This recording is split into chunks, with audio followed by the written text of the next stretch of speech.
Please join me in the Pledge of Allegiance. I pledge allegiance to the flag of the United States of America and to the republic for which it stands, one nation, under God, indivisible, with liberty and justice for all. Thank you. For a second. Madam Clerk, roll call. I'm skipping around. Yeah, you are. We're going to go to adjournment next. Okay, starting the recording. Okay, roll call. Mayor Lawson. Here. Council members Abbott. Here. Vanderwell. Here. Anderson. Here. Bybee. I heard it here. Thank you. Rodriguez. Here. City Attorney Duncan. Here. City Manager Loudon. Here. We do have a quorum. Okay, public comment. Do we have any public comment? We do not have any public comment, Mr. Mayor. All right, let's move on to approval of the agenda. So moved. Second. Motion and a second. Any further discussion? All those in favor signify by saying aye. Aye. Opposed? Motion carries unanimous. General business, consideration, discussion, possible direction of the city manager regarding the proposed City of Spark capital improvement plan for fiscal years 27 through 2031. Thank you, Mr. Mayor. Rundle. Thank you, Mayor and Council. Councilmember Bybee on the phone. I just wanted to introduce this item. Mayor, thank you for indulging me. I wanted to provide to the council how much work the team does preparing for this meeting today. There's rehearsals, there's workshops, there is work on their own. I think we did, was it 4 rehearsals, Brian? Three rehearsals. We canceled one. The first one went really well because we had some opportunity for some adjustments. So we took the second we had planned and the team went back. And so the team really is excited about the opportunity to come in front of you and present this. It's a great concept the way we do this, and I just wanted to let you know how much time they put into it and work, and how much they appreciate getting to come in front of you. So with that said, I'll introduce Brian Kaysen, who you all know, and he'll take it from here. Thank you, Mayor. Thank you.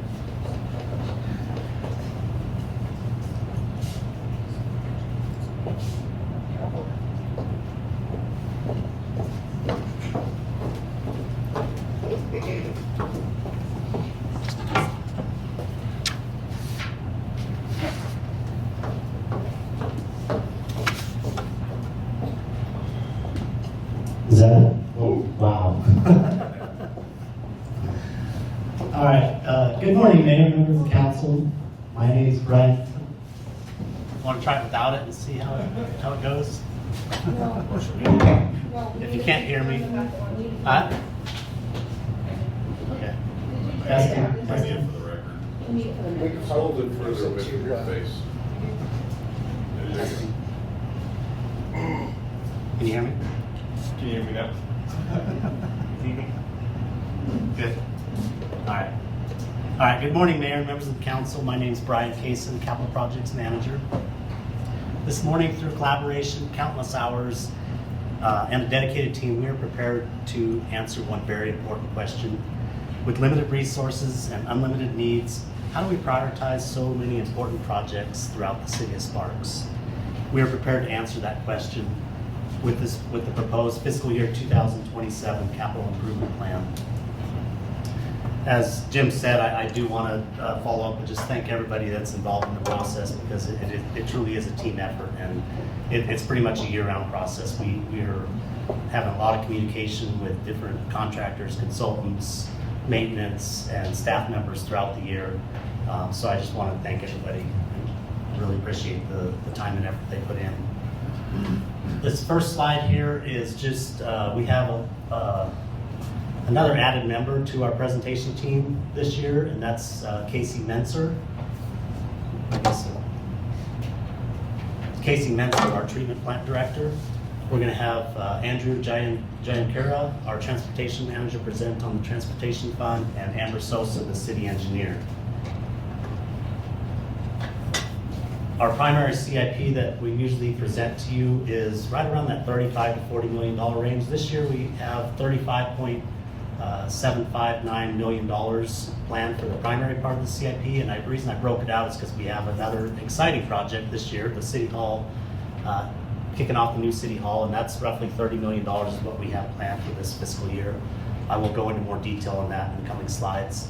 And then lastly, like I said, over at Tom Wharf, just over $73 million for both City of Reno and City of Sparks, but our share is just under $23 million. Brian, can you tell us the different councils come from? Oh. That's important for Oh. the people who don't do what we do. So I will, for the primary part, it's broken into multiple different counts, and I'll go through each one that are specific and explain where that funding source comes from.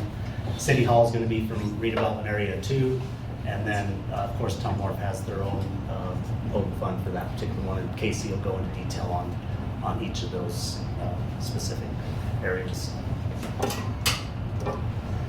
This next slide before we jump into projects and funds is our how the CIP implements the comprehensive plan.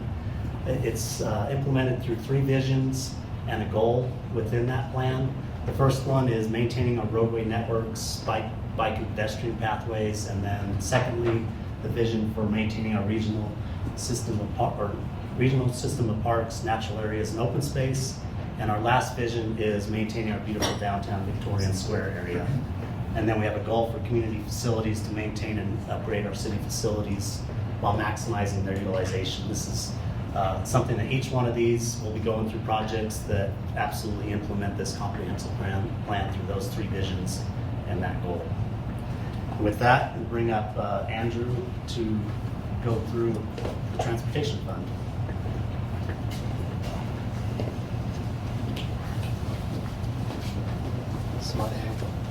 The mouse is right there if you need it. Okay. Down here, just in case.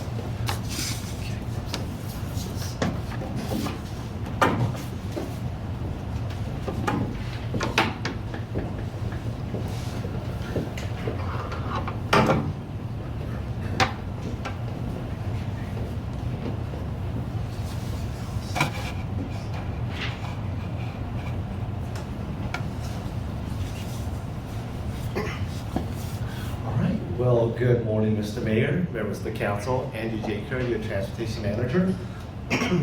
I have here before you the proposed transportation budget for fiscal year 2027 that has an estimated cost of approximately $5.2 million. First, I'll go over our roadway projects, followed by other programs that staff is recommending. So, how's our roadways doing and performing in the city? Before I dive into that, as a quick refresher, we use our pavement condition index, or PCI. It is a widely accepted metric that helps staff assess the integrity of our roadways, with 100 being in perfect condition and 0 being a complete failure. Here are a few examples to give you an idea of what the pavement looks like with respect to PCI. As you can see here is a good example of a pavement condition with a roadway of a PCI of 95. Here. Here's one that is in fair condition with a PCI of 61. And here is one that is in poor condition with a PCI of 22.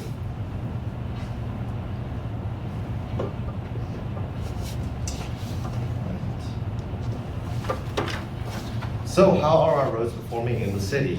This graph shows our historical pavement condition index in the last 21 years. In 2025, we saw the overall citywide PCI decrease from 80 to 79. This overall PCI does not give the entire picture of what is going on in some parts of the city, so we broke it down by area.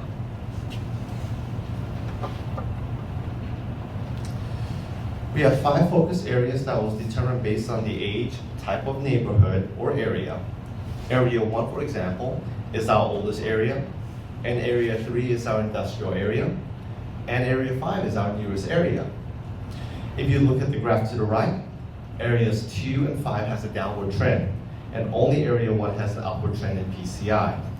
More funds dedicated to our roadway are still needed to improve these slopes in any way possible. Again, this accounts for all roads, both local and regional. Keep in mind that regional roads are supported by the RTC with their preventative maintenance program, and local roads are what we are responsible for.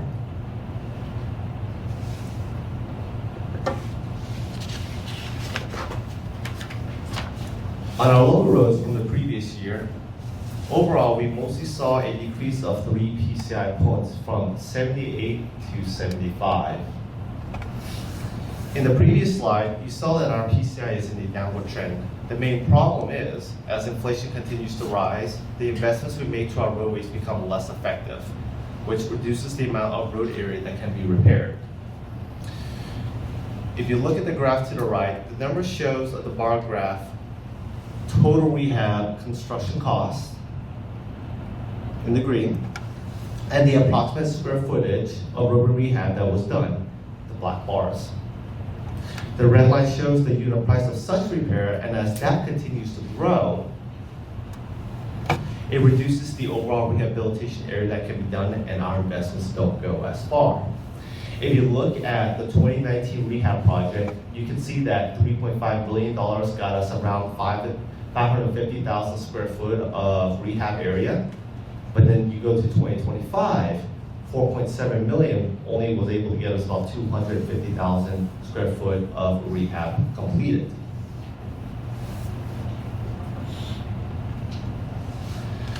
Here's a quick summary of the investment needed to bring all local roads to good condition based on current data and cost. As you can see there are 3 categories of road repairs on this table: full rehabilitation, corrective maintenance, and preventative maintenance. As a quick refresher, full rehabilitation includes full reconstruction of the road, including sidewalk, storm drain, driveway transitions, etc. Corrective maintenance is more intensive than preventative maintenance. That includes patching, crack sealing, mill and overlay. And lastly, preventative maintenance. These are your surface emulsions and slurry seal. Just like the lotion that you're applying to skin to keep it moisturized and keep the roads flexible. Although most of our roads, 78% fall under the preventative maintenance category, we must continue to keep and bring up our roads PCI to this category, as it's more cost effective at $1 per square foot and prevent it from worsening to a point where rehabilitation must be done at $22 per square foot, and our investments don't go as far. About $186 million is needed to bring it to all our roads to a good condition.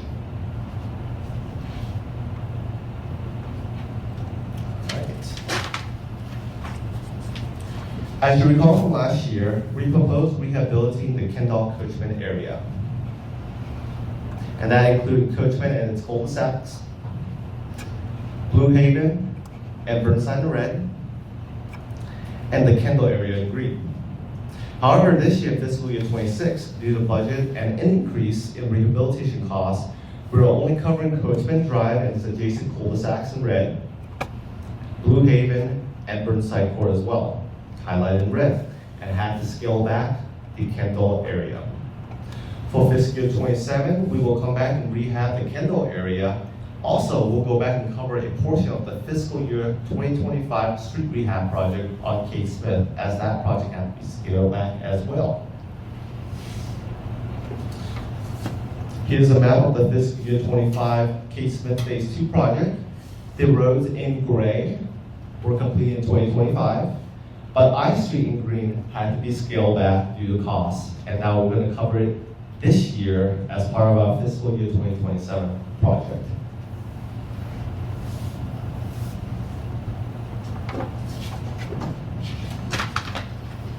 Lastly, for our 2027 rehab, we are also proposing to finish and only install new pavement on F and E Street, highlighted here in green.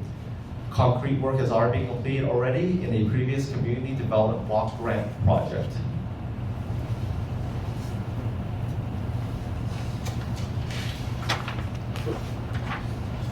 Here are some recent pictures of the roadway that we are recommending for our 2027 rehabilitation projects.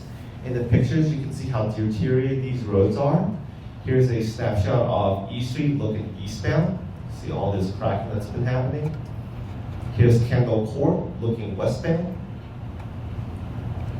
And here's I Street at 18th Street. You can see how the roads are. And then right here, this is the limits of our previous Kendall Coachman Phase 2 project. You can see it just kind of ended here. So we're going to come back and finish this area.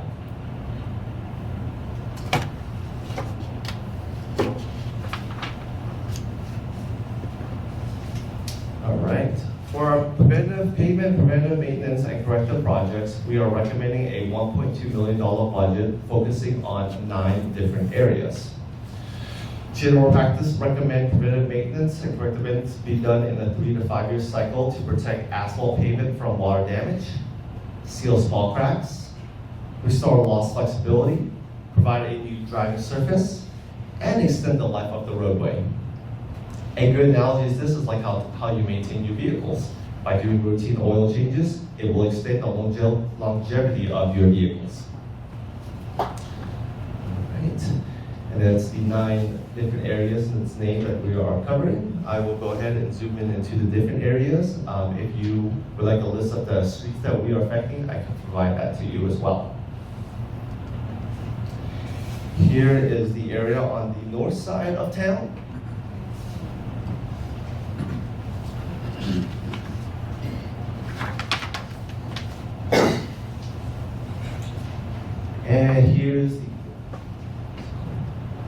And here are the areas on the south side of town. Hey Andrew, I got a question. Going back one slide, Yeah. I saw the Five Bridges Road.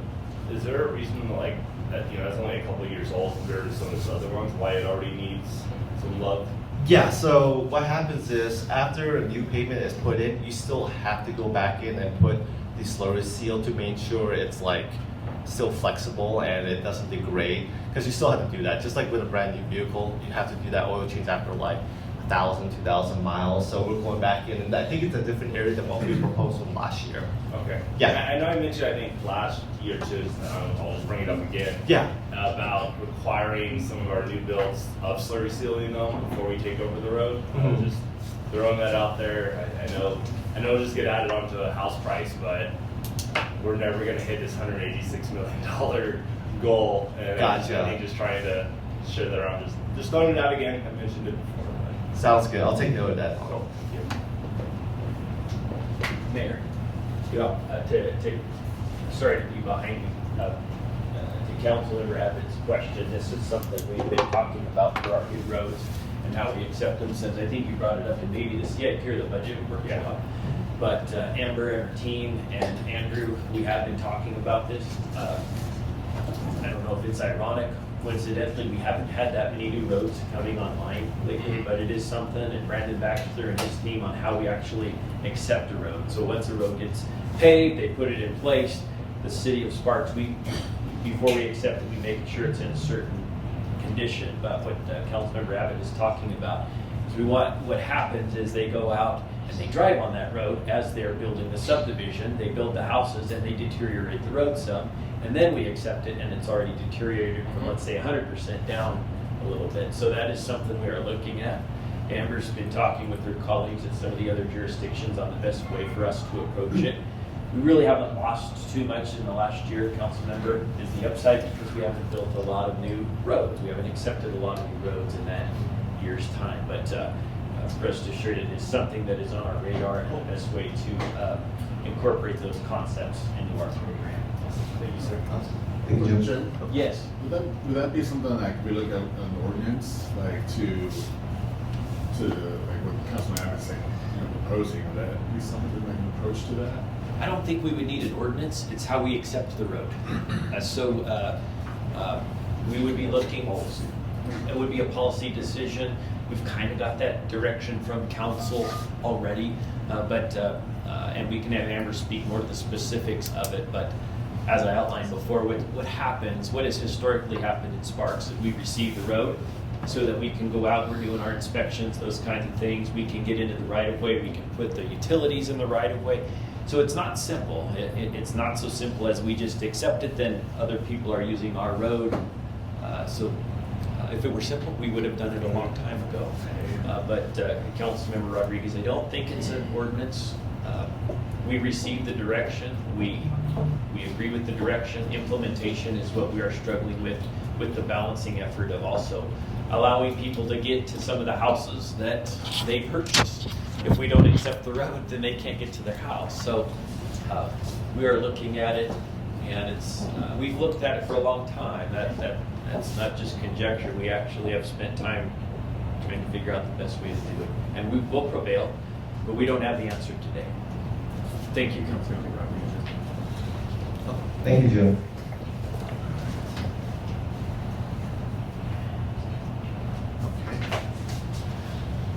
All right, here are some of the other programs that we have recommended for fiscal year 2027.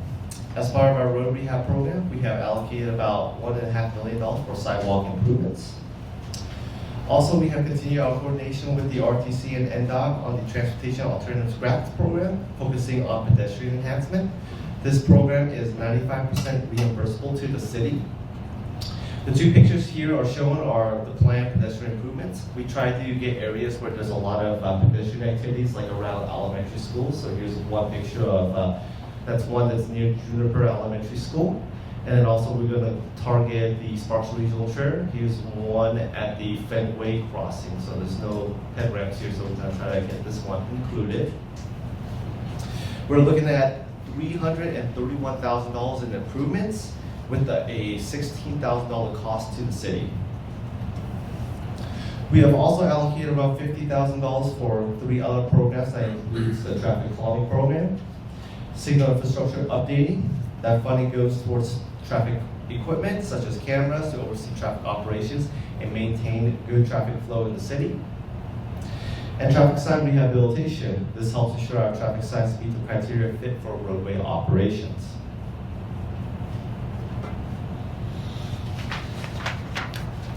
Next on our list is the Community Development Block Grant. This is a federally funded project that focuses on the housing and urban development improved areas where at least 51% of residents are classified in the low to moderate income level.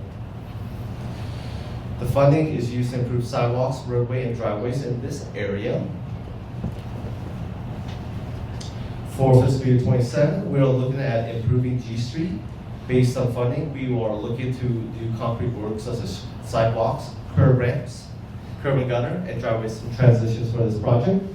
Typical funding for CDBG grants are approximately $300,000 per year. We have selected G Street to better serve students going to and from Sparks High School and Mitchell Elementary School. All right. Lastly, for the last part of this presentation is to go over the proposed budget changes to fiscal policy number 3. Purpose is to reallocate 0.5% of the electric and franchise fees from the general fund to the road fund. As you can see in the table here, the before and after proposed changes increasing the road fund from 2% to 2.5%.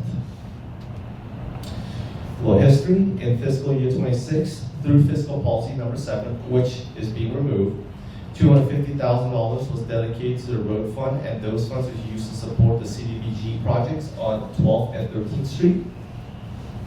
And for fiscal year 2027, with the increase of 0.5% of our road fund, an estimated $630,000 of additional funds is added to the program. Instead of rolling this fund year by year to increase a pot for an additional large future project, staff recommends using these funds now to prevent inflation from eroding its current value. With that, that concludes my portion of the presentation. I'm happy to answer any of your questions. I got another one. Yeah. Coming back to traffic calming guide. Yeah. I know there's a $50,000 budget, and my understanding the only way that we would use that money is if someone goes through the, I think it's the 2007 traffic guide Edition, yes. Yeah, handbook, right? Or Yes. whatever it's called. So that's the only way that we'd use those dollars is people have to get their 10 signatures, take the petition to us. Mhm. We would hire the engineer, which that money would come out of, and then any repairs or suggestions would come out of that 50,000. Right. Okay. Yeah, that's correct. So when the recommendations come out through that study, we'll also use that funds to like do some roadway enhancements, or we'll use like speed radar sensors or something like that, just to use some of that funds to accommodate some of the traffic calming recommendations that have been proposed in the study. Cool. Thank you. Yeah, no worries. Anyone else? All right, I will now hand it off to Amber Sosa for the utility portions of the presentation.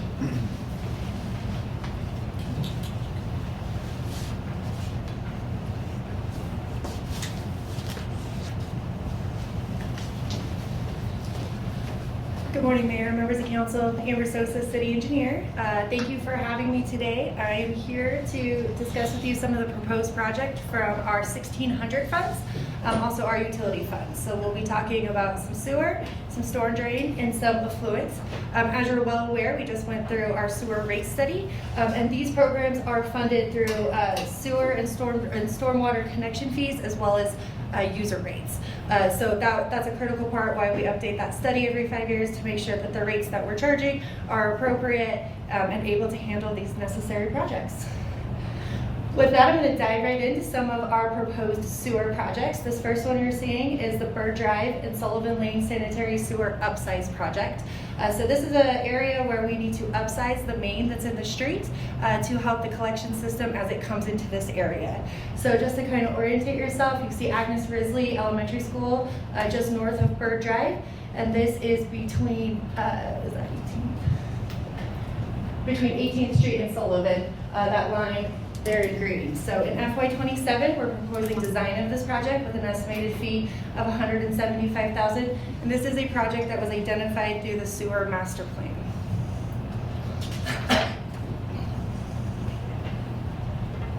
Our next project proposed is actually a program. It's our CIP program, and I'm an engineer, so I love to use acronyms.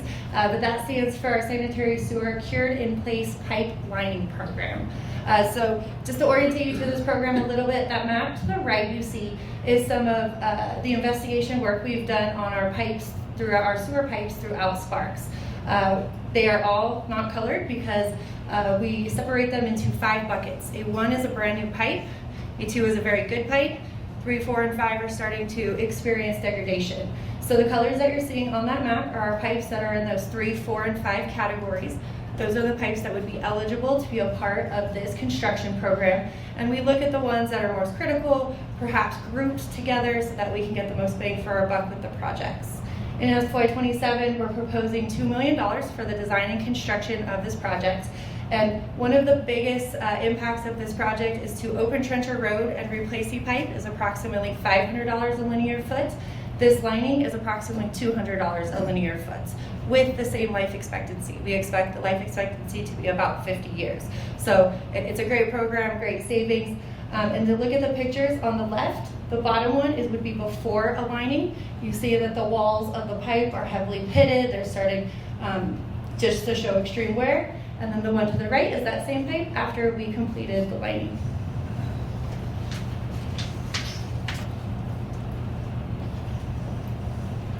Also in FY27, we're proposing to continue forward with our lift station rehabilitation program. The city owns 9 sanitary sewer lift stations throughout the city, and many of them are coming to their end of life. So these projects are, we're basically going to take out the guts and replace the guts. So looking at the pipe or the motors, the pumps, and the controlling integrations that are inside. We come in, take out the old stuff, put in the new stuff. Excitingly, we actually have this year's FY26. We'll advertise this Wednesday to do this on Greg Street. And in FY27, we're proposing to move forward to the Spice Island lift station.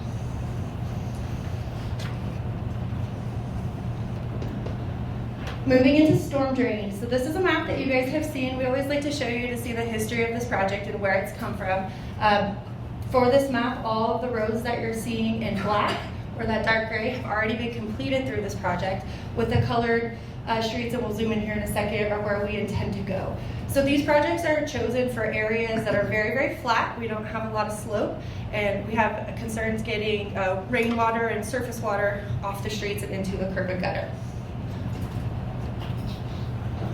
So I promise you would dive in if you look to your map on your right. That is our next 5 years of projects that we're proposing. And I would bet dollars to donuts that one of you is looking at me going, but Amber, we saw this map last year. You would be exactly right. In FY26, we did propose what you see on the top there in purple for 5th and L.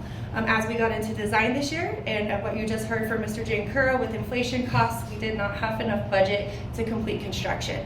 So what we are proposing in FY27 is to add the 26 and the 27 budgets together to complete that construction, and also move forward with design of next year's project being K Street. So these projects are also heavily picked in areas that currently have that older rolled curb that you may understand, and changing them to the L curb. The L curb is that steeper, holds more roadway or water capacity for that roadway water coming off. And yep, you can see that definitely these are areas that could use a little bit of love, looking at Ellen Fifth pictures there on the left. So in FY,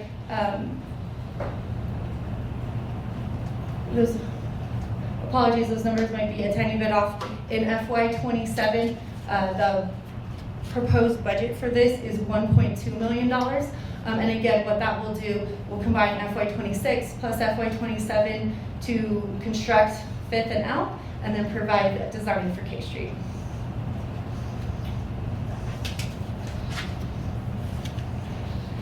Another storm drain project proposed in FY27 that we're very excited about is the Sparks Marina dewatering upgrades. And if I could pick any picture in this entire presentation, this would probably be the one that shows it the best. Why are we replacing those pumps? Because they're about to sink. So this is removal of the existing hurricane pumps on that barge that you see there on the right, with construction of a new dewatering station. We largely use this for elevation control at the marina, and in times of flooding and storms, emergency support to get the water out. In FY27, we're proposing a construction budget of $1.75 million for this project.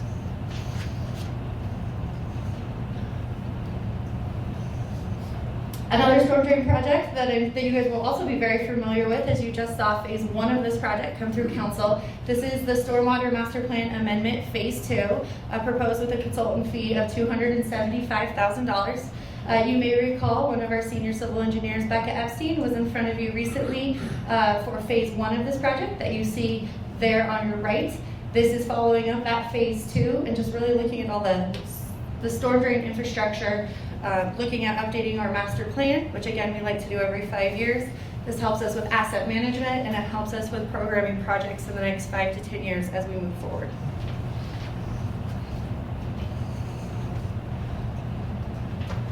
To complete the stormwater projects, and I kind of cheated because this is a stormwater and a sewer project. This is the Prater Way Sanitary Sewer and Storm Drain Realignment Project. This project was actually discovered by our engineering team through coordination with RTC's adjacent Prater Way project that you guys have heard quite a bit about as well. Their limits of reconstruction, so the actual roadway, go to Stanford, and then Stanford to Probasco is a slurry seal. So we are recommending further investment into our infrastructure here, but I guess the bottom line, we're not going to rip up a road that the RTC just redid. We are outside of their major reconstruction limits. But through their project, we did find pretty severe degradation of our infrastructure, and we are looking at a $2 million construction budget to rectify that situation. And last on my slide, but definitely not least, is hitting our affluent program. The project we have proposed in FY27 is our Para Booster Pump Station Replacement Project. So the map to your right kind of shows where our existing station is. You'll see Para Park right to the north, Vista to the north, and then Shadow down to the south. This pump station has reached its end of life, and so we're looking to replace it for a construction cost of $1.7 million. The design is already underway and almost complete. And this is really important to support long-term affluent operations and customer demands to make sure that we're getting that water out and to our customers. That is all I have for you for utilities. I'm happy to answer any questions. And if not, I'm going to turn you over to Director Menser. I do have one question for you. Let me ask. Going back to the sewer booster pumps, you said that we have 9 of them, and if I understood correctly, they're all just about end of life. Yes. And I'm just curious, if one or more fails, how do we respond to that? It would be ugly. Yes, it would. Yeah, that was pretty accurate. But no, definitely let me get you some more information as far as the redundancy in that system. But I think that's also, we have not had failures yet. but we're seeing end of life, we're noticing more calls to them, which is why this program is designed to get ahead of them. But like most things in our city, if something fails, it's not going to be pretty. It would be an emergency situation. Amber? I just want to, Before we move on, we do have these occasionally, council member and his team takes care of them, not always on lift, but you may remember, right, our lift pump got taken out at Crater Way by a vehicle. The team responds, we get it fixed, we get things. We have alarm systems set up, they go to people's cell phones on our team, and they respond in the middle of the night, on Friday nights and holidays, so these do happen. We just don't always let you know because they're not not that we're hiding things, but you don't need to know. That's our normal course of business. So they do happen, and we do take care of them. Thank you. Thank you for letting me interrupt. I was going to save some of these questions to the end, but like with the sewer study and the fee increases, is that helping, or are we looking for? Because I mean, these are some big ticket items here. So I guess I'm just wondering with the sewer fee studies and all those things that we're staff's briefing us on and we're voting towards, is any of that going to help offset or projected to cover some of these projects? Absolutely, yeah. So that is exactly why we do our sewer study. It's interesting enough, when you look at your 5-year through 31, you will see consultant money in there for our next sewer study, which is silly because we just completed it. But that is why we do it every 5 years. We actively program these projects in there. So it's a lot different situation than, say, like the road fund, what you're seeing. We are recovering this through those connection fees and user rates. So yes, they are being accounted for. Thank you. That's why it does become so critical if we push a year or come back a year, that these fees are actively being monitored to make sure they're appropriate. Thank you. Yeah. Anything else? Awesome, thank you guys.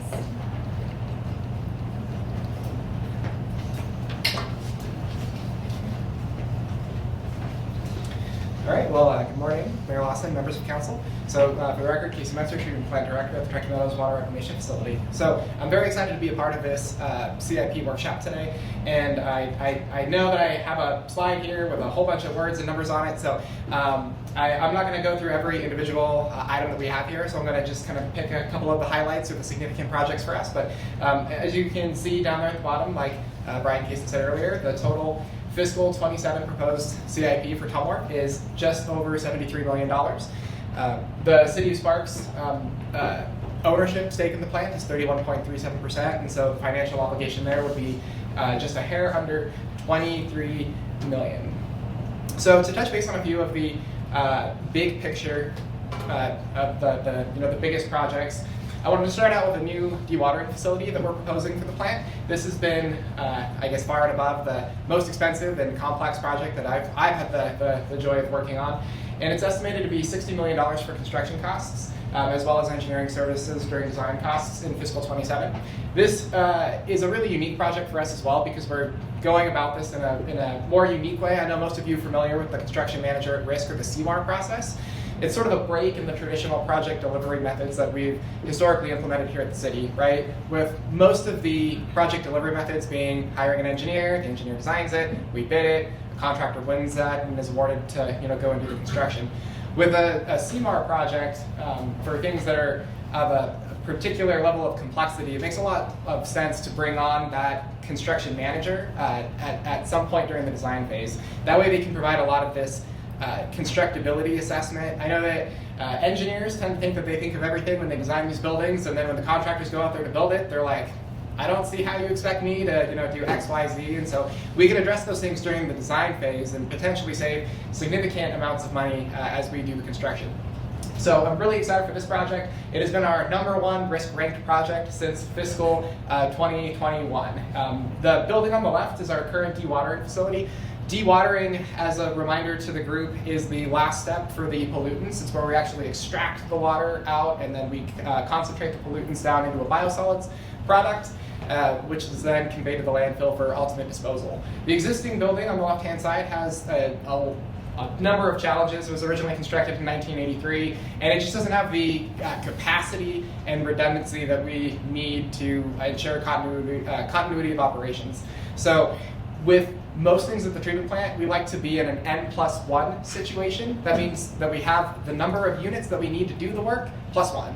Well, here we have 2 machines and they effectively run all of the time. That's not a good position for us to be in. We've spent a considerable amount of effort trying to figure out how we can make the existing building work, how we can add that resiliency, that redundancy, and ultimately the siting constraints are to a point where it becomes impractical, and there's also some seismic considerations. As you might imagine, a building built in 1983 does not meet the current seismic code. And so the decision was made to move forward with a new dewatering facility, which you see conceptual depiction of on the right. Those white tanks are the silos for the biosolids storage. Let me see if this will work. So you'll see this is a 3D rendering. We've spent a lot of time. I just thought that this was a great highlight for how technology is improving our construction. This is a 3D model that we can run through. We actually have a VR headset, and we can actually get in there, our mechanics and our operators. This is us entering the building. Those are the pumps that pump the biosolids after they've been dewatered to the cake silos, and then these are the centrifuges.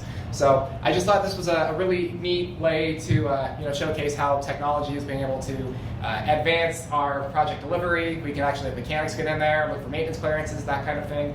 So I wanted to highlight this project too because I know that it's the anticipation that CMAR would be the preferred approach for the new City Hall. And some of these new tools, we could actually go underground, look at yard piping, conflicts, that kind of stuff. So just a neat plug for something that you guys are probably more interested than the Tumorf dewatering building.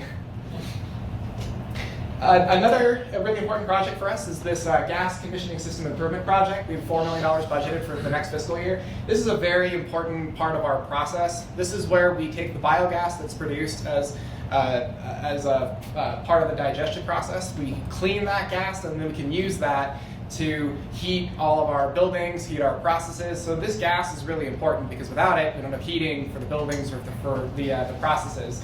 We have similar challenges as we do with the dewatering building where there's just significant redundancy constraints. Again, with this, there's 2 or 3 critical components inside of the system that don't have any redundancy. So when they break or when they have downtime, it becomes a bit of a mission critical priority for the plant to get them back up and running. We also have some significant corrosion. So that's what you see with the picture on the right-hand side. I assure you that is concrete, I know, or perhaps it was at one point in time. But that is significant degradation of the concrete. You can see that it's stained, it's falling, it's being just eaten away by some of the corrosive components within the system. So this one is a very important and critical project. It was supposed to be completed in fiscal 26. Unfortunately, we had to defer this project due to the failure of the boilers or the sludge heaters that I had talked to this council about a few times.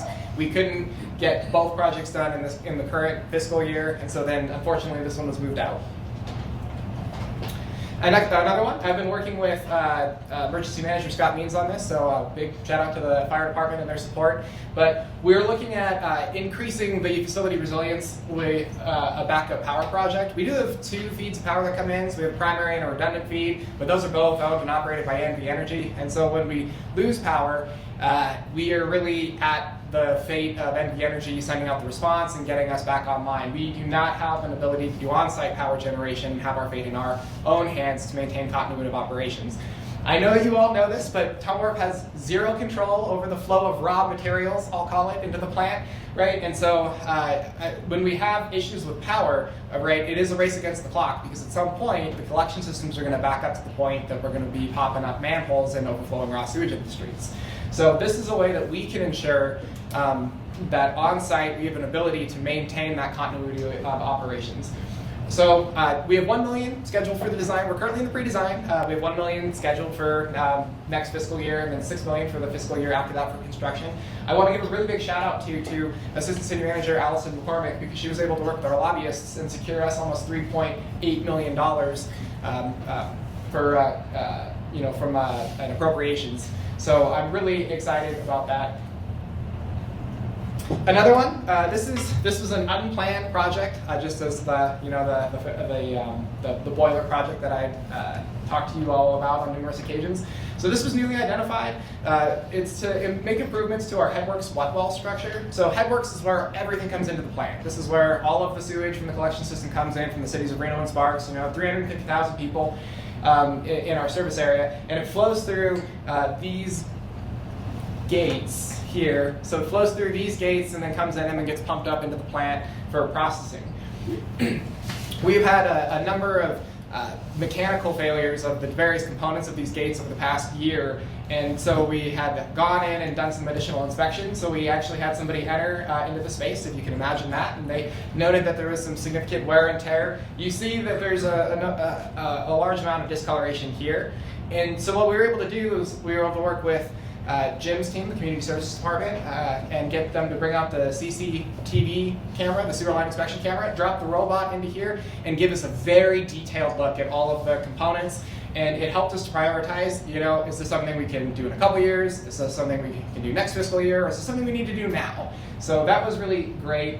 To have that interdepartmental collaboration. So we were able to get it incorporated into this current fiscal year, which is $600,000 for design, and then we're looking forward to constructing it next year. But this was not anticipated. This was based on those mechanical failures, bringing an issue to light, and us needing to move forward rather expeditiously. This is the last project that I'll talk about. This is also a newly identified project, also related to the failure of certain system components. So we had 2 out of our 4 bleach tanks fail in 2025. We have 4 bleach tanks. There's one that would be just to the left of the one on the far left, if you can imagine that.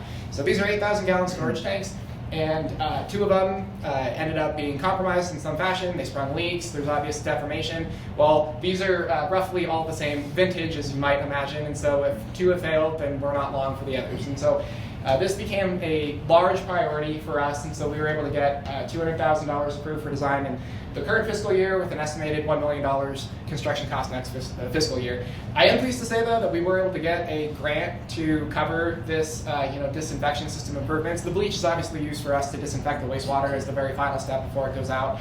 But I just wanted to highlight that we've had a number of new projects that haven't been previously incorporated into the CIP. And so, Councilman Rodriguez, well, to your point, we do plan, we do incorporate what we know now into the rate study, into the long-term CIP planning. It's this kind of stuff where we did not have an original expectation that we would see these failures. And so if we continue to fund at the current rate without trying to incorporate some level of contingency planning, then we will continue to be in a reactive posture versus a proactive one. And that's not a good place to be in for a regional facility that protects the public health and the environment. So on that cheery note, I'd be happy to answer any and all questions. I got one. Yes. Good for Joe. Going back to the dewatering facility. Yes. I know we've had some issues with the amount of our cost taking all that stuff out to the landfill. Will this remove, I guess, some more water or anything to lower the amount of weight that's going out? I'm assuming there's going to be some improved efficiencies. Yeah, so that's an excellent question, and to that I would answer that it is certainly very possible. Okay. We're hopeful that we will find a machine that works for us for our particular application. When these machines were first selected, they didn't do a lot of pilot or previous investigation. We actually have a pilot on site at the plant as we speak, and we're running through several different vendors to look and see how do we get the driest biosolids, how do we use the least amount of power, the least amount of chemical to get to that end product. So I'm hoping that we will see a reduction in overall hauling costs, lower chemical use. That would be, that's the plan. Thank you, sir.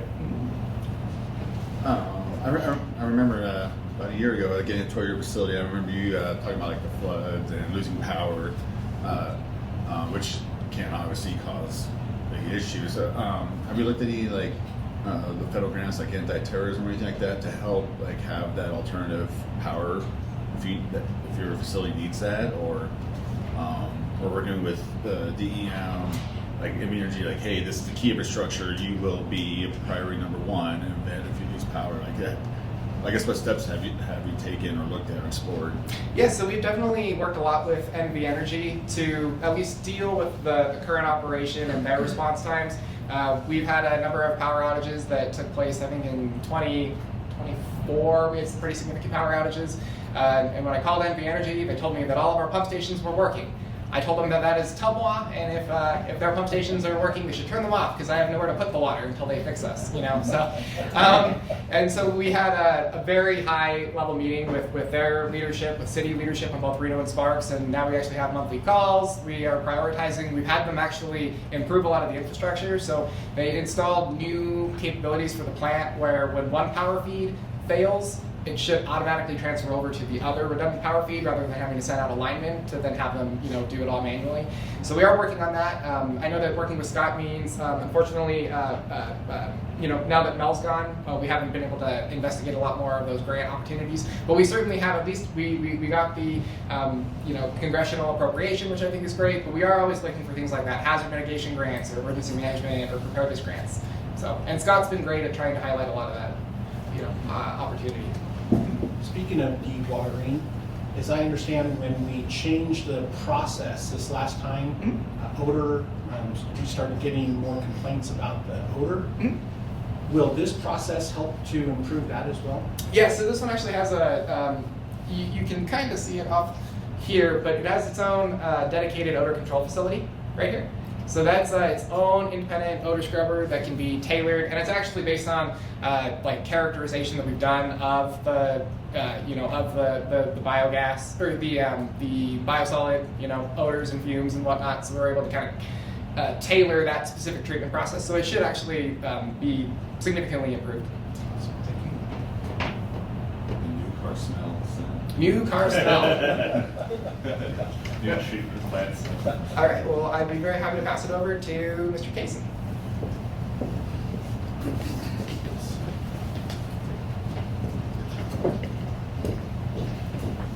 Thank you, Casey.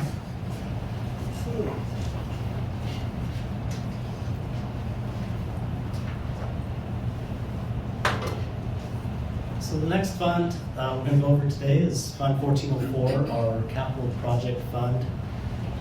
This is funded through fiscal policy number 3, which is a minimum 2.5% general fund transfer. This first slide I actually had on the slide deck last year, and I just wanted to remind everybody of the importance of maintaining that minimum 2.5% fund transfer.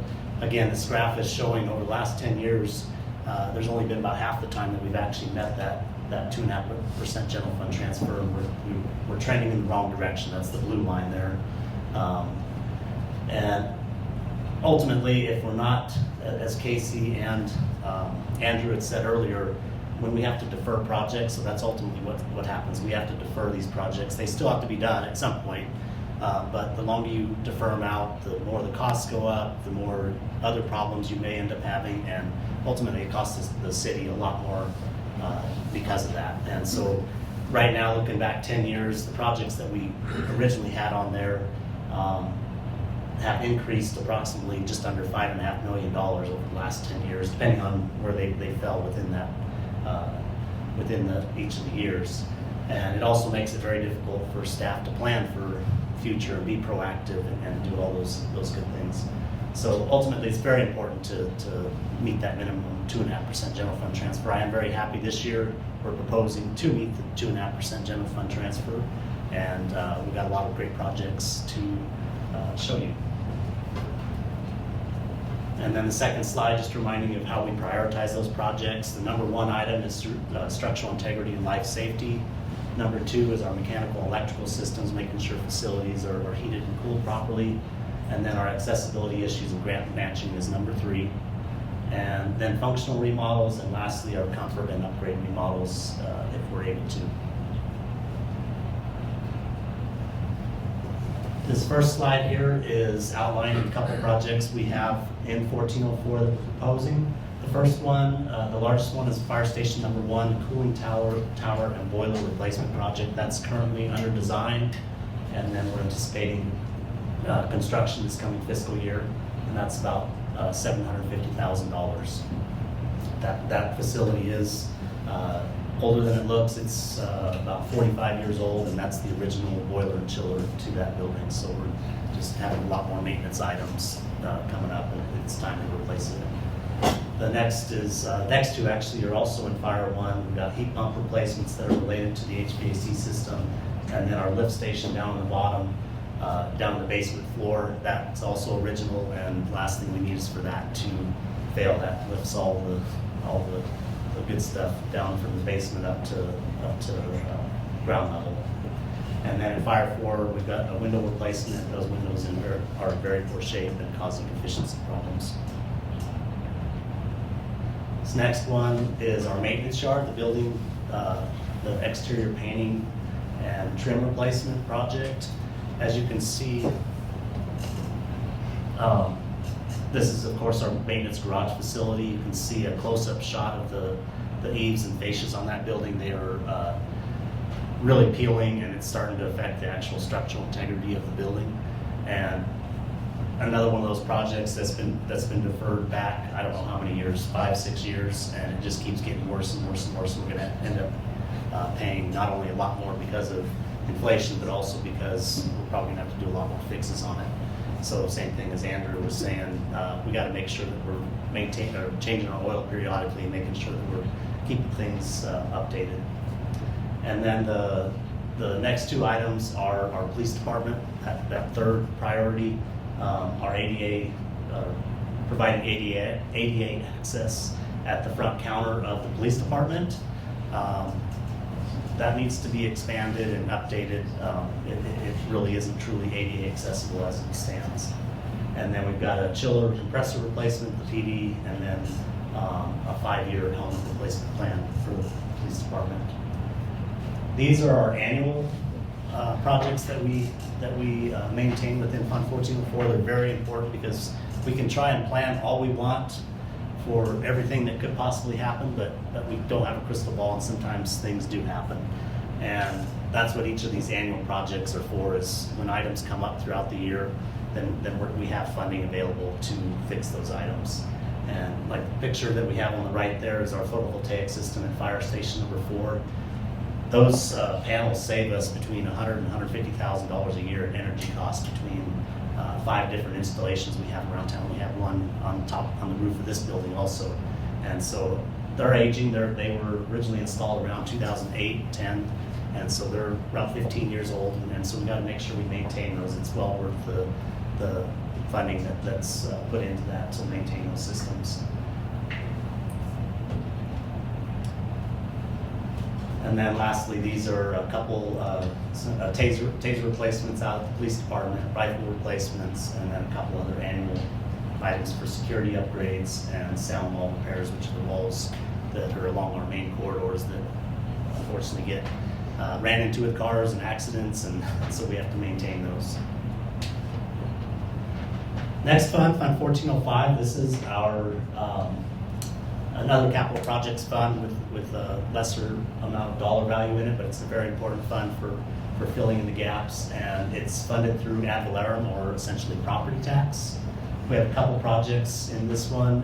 Our maintenance building, updating the electrical system in that maintenance building. It's in the picture right there. That building was built in a couple different phases, but basically in the 50s and 60s, and that's the original electrical system. So we've got to update that system and make sure it's safe and operates well. And then our police department server room HVAC upgrades. We have a HVAC system in the main floor of the server room that is very, very old and has a lot of issues, and so we're going to be looking at replacing that unit.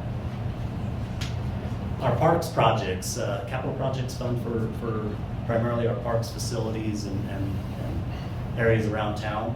We've got it broken into 2 different areas. It's our primary fund, which is for just about anything and everything in all our different parks, and including LDJ and Alf Sorensen and Golden Eagle Regional Park for Alf Sorensen. And then the second part, we have Golden Eagle Regional Park, which is broken out separately so we can manage that really nice facilities separately and manage the funding that's going into that.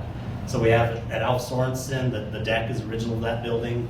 I know we put a lot of money into that, but it's also a great facility for the community.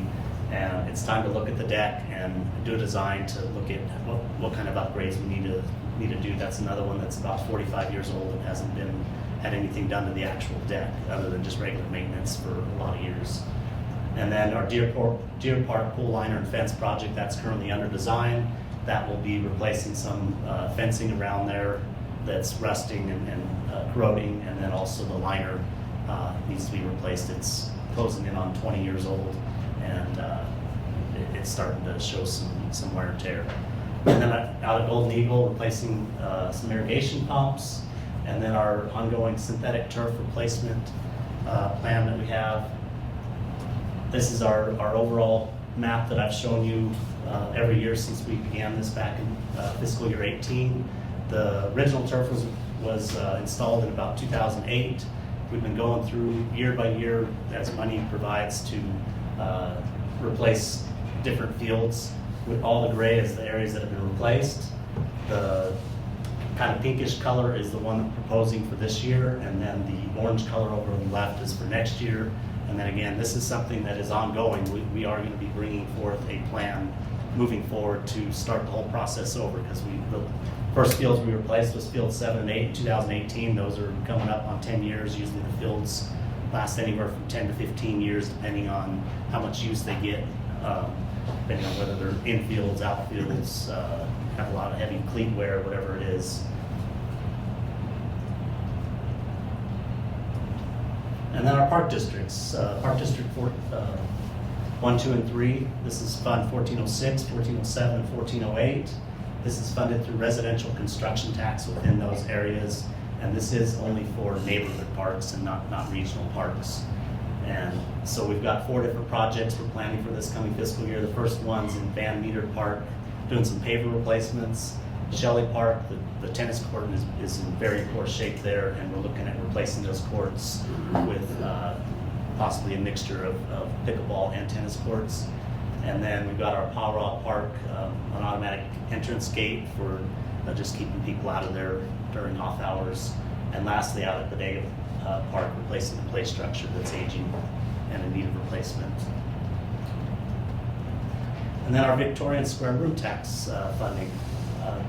This one here, we're looking at another section of the downtown upgrades and infrastructure upgrades for all the tree planters, the aging concrete, irrigation, electrical. That picture on the right here shows one that we've replaced over the last couple of years. And it just, another item is just making sure that we have good flow and an area whenever we have events to have our have cars or have different items up on the sidewalk. And before, it was really just convoluted and very hard to get into those areas.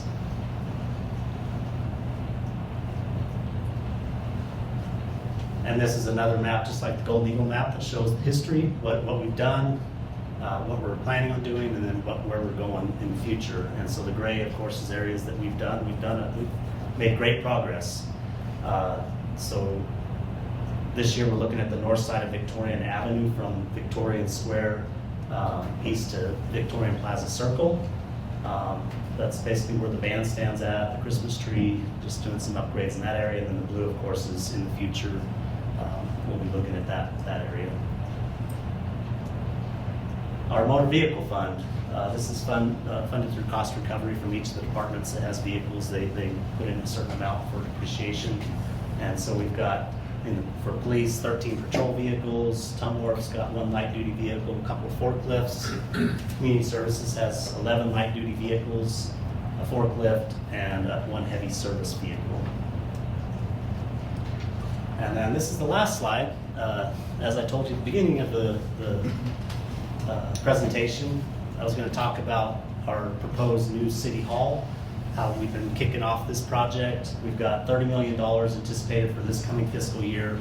The budget is redevelopment area 2, and that does add money each year through, I believe, fiscal year 29 is when it expires. But this is not the total price of the building. It's going to be closer to probably that $45 million price tag. But it's an exciting project. City Hall is another building that's over 45 years old. I showed the old building there. We're growing out of it, having a lot more maintenance items, putting a lot of money into it, and excited to say that we're hopefully going to have a new building here in the near future. And so we're looking at getting an architect on board, and we can start that design process. And then over on the right there is just a picture of Legends. It's down in that area off of Lincoln. And so just thought this was a good picture, just kind of the new coming in. So with that. Hey, Brian, can I add something to that? Yeah, absolutely. You got our CFO here. You guys might know Jeff Cronk back here. No names. I just wanted to remind the council, a lot of money sitting up there, and we talked about the diverging and the 2.5% transfers and the fiscal constraints our council is up against when they come into budget. But that RDA funds are very restricted to construction of something like the city hall that was called out in the redevelopment plan.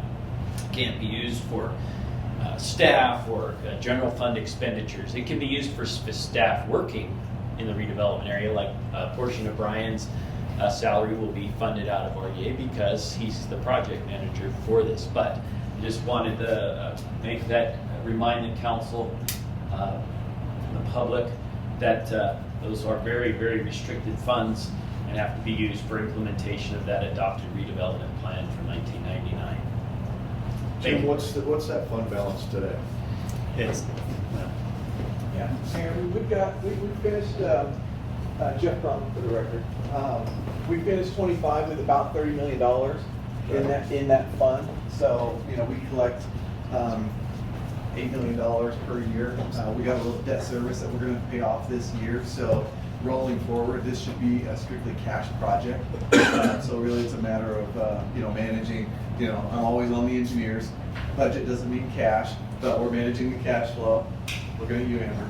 But but it is a fully funded project once we So we won't get have to go there. into debt. No, is what that you're is saying. not the expectation at all. This should be fully funded. That's good governance right there. We do our best. Yeah, to your point, Mayor, the city council, the public in the late 90s adopted a redevelopment plan, adopted a concept. One of those was the Sparks Marina.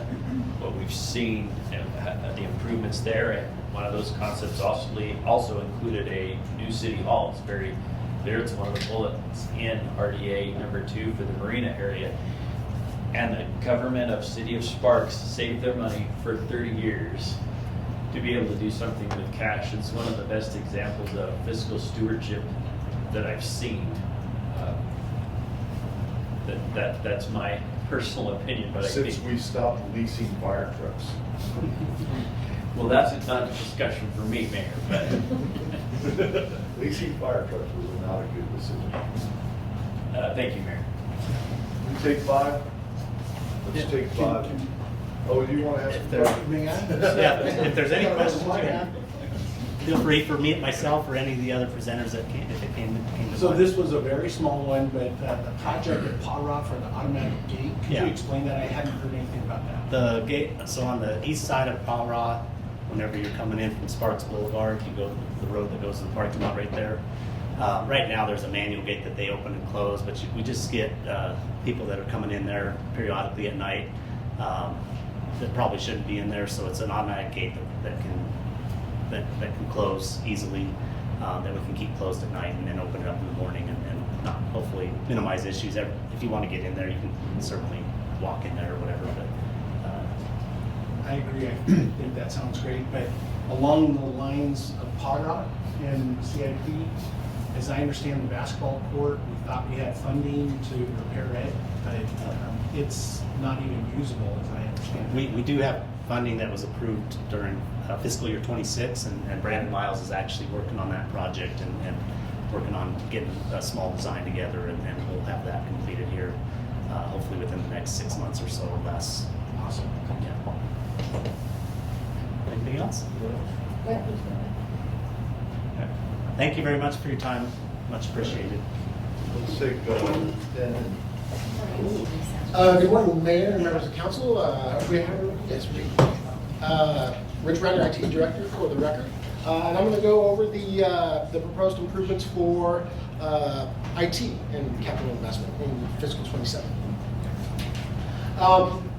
First things first, we're proposing a significant change to how we do CIP for IT. Namely is that we're looking a little bit more forward-looking because there isn't a whole lot of expenses coming in fiscal 27 and 28. But we're also looking to solve a problem in the form of unexpected expenses. So just for a little bit of background, this year we had 2 software systems that needed to be replaced. The first one was our utility billing software. And that came up because the ability to pass on credit card fees that was approved by council, I believe, last calendar year, right? The existing utility billing software had no ability to process that. We couldn't just add fees to that system. So it necessitated an upgrade, and given the expense of the fees, it was decided to move forward. But the question became is how do you fund those kinds of things? The other software that we were replacing this fiscal year is our timekeeping software. And that came about because the existing vendor was sunsetting the hardware we used, and the new one wasn't compatible with, the new hardware clocks were not compatible with the new software. So it left the city in a position to where it needed to replace some software that it hadn't properly prepared for. So that's kind of where the genesis of this thing, how this whole thing played out. So if you recall in the past, CIP for IT involved 2 different plans, hardware replacement and software replacement. Hardware was often inclusive of things that weren't capital assets, so desktops, laptops, peripherals, monitors, that sort of thing. And once every 3 to 5 years, it included capital assets like technical infrastructure. These are your servers, your storage, your network. High-ticket items that need to be capitalized. And then, of course, major systems was basically software, with a little bit of exception. But generally speaking, it's safe to think of the 2 plans as hardware and software. Going forward, we're going to look at getting rid of a dedicated hardware refresh plan and lumping it into major systems. The reason being is the high-ticket items, like I just mentioned, the big tech infrastructure kind of things, those we only see every 3 to 5 years, but they're big-ticket items. So we're moving those into major systems, and for the other hardware refresh is just for laptops, desktops, those kinds of things. Those expenses are just being moved into the IT operating budget. So that's the big changes that you need to know about. And then going forward, we're going to look at a better financial planning life cycle for those expenses. So just as a quick kind of brief, I've already touched on it a little bit. These are the basic things we look at and the reasons why we do refresh. A particular note this year is that what I talked about already a little bit is these replacement waves, where we have big ticket items that hit all of a sudden, and then it kind of smooths out over the years.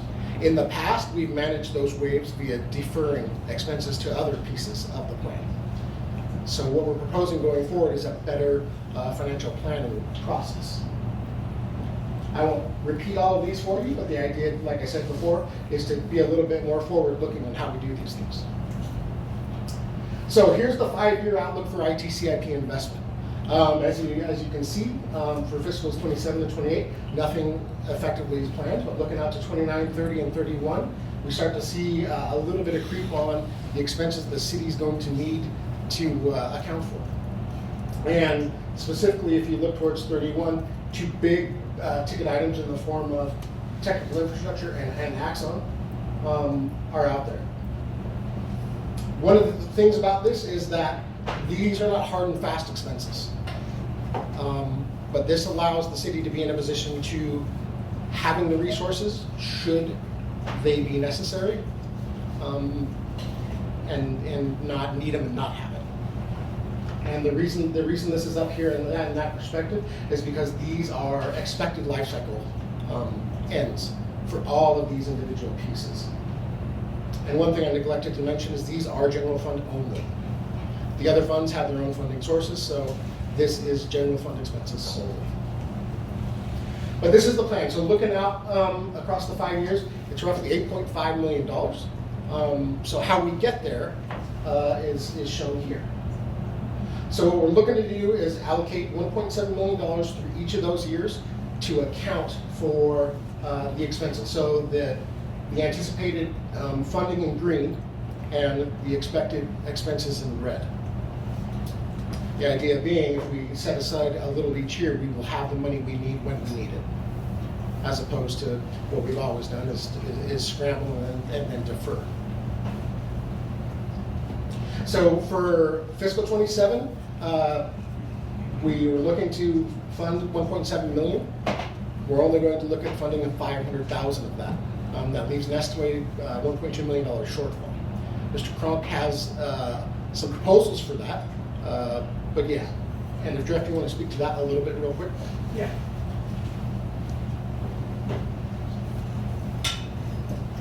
We'll cover a little bit more, Jeff Cronk for the record. We'll cover a little bit more when we get into our budget workshop next month, but. Jeff, can you use the microphone? No. Jeff Cronk for the record, CFO. We'll get into this a little bit more when I show you at the budget workshop next month, and we briefly touched on this. But you know, we're still in the fiscal deficit problem, and so we're still scrambling, looking for some funds.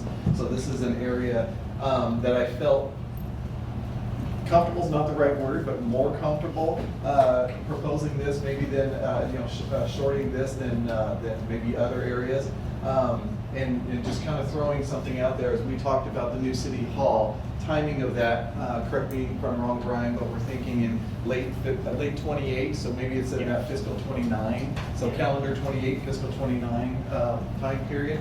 So, you know, when we've still got a few more years, you know, looking out, what I'm hoping for to help fund this shortfall, at least in the fiscal 27, is when we are able to sell our city assets. So City Hall, maybe the court, see how that works out, and strategically use some of that. So it's kind of just planting that as a seed right now. That's a future decision to make, but that's why I feel a little bit more comfortable at least recommending the shortfall at this point.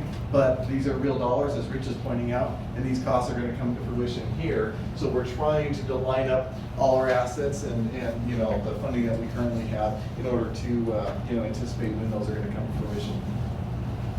That's my 2 cents.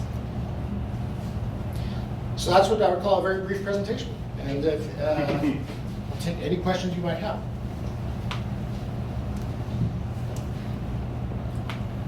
There you go, Rich. Good job. Yeah. Brief comments. And I think that's all we have. You are flying through. You're done? Don't look at me. Yeah. We're done. That's it? 7.1 still. Who's running this meeting? Saying, you try to adjourn and did the pledge, and I'm all confused. I'm trying to get brunch now, so let's go. Okay. All right. Any comments from the public, Madam Clerk? We would need motions on those, You need a motion? if council's comfortable. Okay, looking for a motion then. We're going to 6.1. Separately. 6.1. Donald, do you want to take that one? No, it is 6.1, my bad. You already got a motion. I'll second it. The motion to accept. Is that good enough? Motion and a second. Any further discussion? All those in favor signify by saying aye. Aye. Opposed? Aye. Motion carries unanimously. 6.2. So moved. Got a motion Second. and a second. Any further discussion? Who is the second, I think, to help out? Diane? Okay. I don't know. Any further discussion? Seeing none, all those in favor signify by saying aye. Aye. Opposed? Motion carries unanimously. Comments from the public, Madam Clerk? Mr. Mayor, there are no comments. We're down to Donald's, announcements from the mayor, city council, city manager. Mr. Manager, do you have anything? No, just thank you for your time. Appreciate the input that you had. The questions were good. So We're gonna take the city council to this back room here. we will. We have a subject we gotta cover with our attorney. Thank you. Any comments from the council? We're adjourned.